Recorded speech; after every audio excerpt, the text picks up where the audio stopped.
for joining me today, guys, and today I want to talk about 10 ways that I overcome an artist block. The problem is when you get yourself into a block, you feel lost, you feel stuck, you feel trapped, you feel like you don't really know who you are, you don't feel like you don't really know where to go next. So these are just some things that I do, baby steps for me to get that creative spark back. These are just ways that work for me. They may not work for everybody, but there's no harm in trying, right? By the way, there's no order to this, I'm just throwing them out there. Number one, brain dump. Guys, every so often, everything that's in your head, just get it out. Write it down, draw a diagram, even if it's just a word or a movie you want to watch or something that's stressing you, a deadline that you need to reach, get it all out. Honestly, this is such a great way for me to declutter my mind, lay it all out on a page, make a list, draw some diagrams, just get it out there so it's physically in front of you and it's not eating away at you in your head. Number two, revisit your old work. Guys, this is such a major key. Do you know how many times I've just gone back through my old sketchbooks and seen something that I've done or that I've never completed, or an idea that I wrote down that I never actually followed through with? Like, what was the concepts that you had? Why did you do what you did? What was the thought process behind your ideas? How can you take those and redevelop them with the new skills that you have? It's a great way to remind yourself of who you are as an artist, how far you've come. I still have so many notes like lying all over the place of old ideas and things that I never really did. Once in a while, just flick through your old work. Number three, declutter your space. Whatever that space is that you work in, whether it's your bedroom, you have an office or a studio, every once in a while is great to just do a deep clean. By deep clean, I mean clear things out that are lying around that you don't need, all that like stuff that you just hoarding, just get rid of it. This is a great way for you to refresh your space. Create a space that you want to be in. You should feel fresh and you should feel rejuvenated every time you come into your studio space or your workspace. Honestly, every 2 to 3 weeks, I change something about my studio. Like, I rearrange something. So every time I come in here, it's like being in a whole new space, and like it gets your brain juices going. Honestly, it does. Also, in that process, you don't know, you might discover things that you've been hiding away or that are tucked away that you could use or that could spark an interest in something new. Number four, mood board. I don't mean to sound cliche, but mood boards are, honestly, they're the best thing ever. Like, if you don't already mood board, you need to start now, and if you do, you know what I'm talking about, right? It's a really good way for you to just pull together anything that inspires you and things that make you feel things, you know? Pinterest is probably the best source for this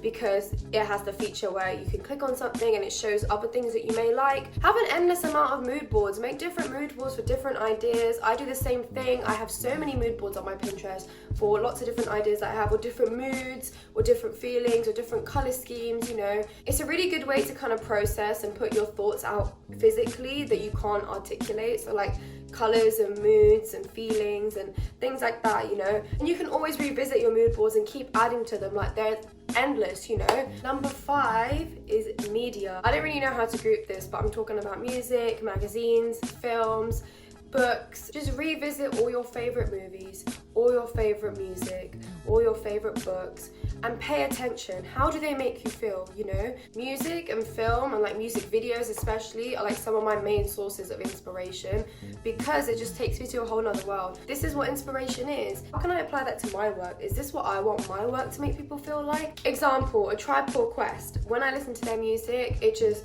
takes me to a whole nother world of color and funkiness and expression. So that's my painting music. So when I paint, when I feel like I need to be free, when I feel like I need to explore colors, I listen to A Tribe Called Quest because I've noticed I visualize colors when I'm listening to them. Number six, watch interviews. I love watching interviews. It's such a great way for me to understand other creatives' minds and how they work and how they make their ideas become a reality. Artists, musicians, poets, actors, activists, entrepreneurs, listen to their stories, listen to how they made their ideas become a reality. What was their thought process? What did they consider that maybe you're not considering? What kind of advice do they give?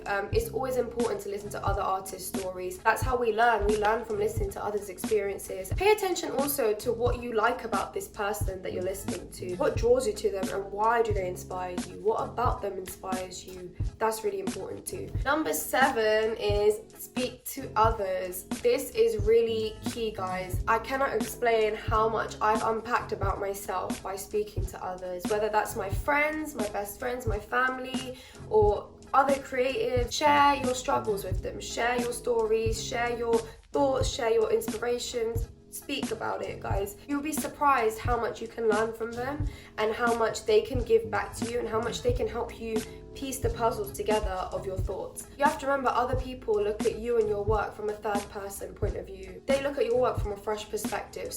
And also in doing so, you'll get encouragement. Words of encouragement go a long way. Sometimes you just need that one conversation with somebody for you to snap back and feel like, you know what, I got this, I know exactly what I need to do. So don't underestimate the power of sharing your thoughts with others. Number 8, guys, travel. Okay, by travel, I do not mean travel the world, jump on an airplane, this, that. No.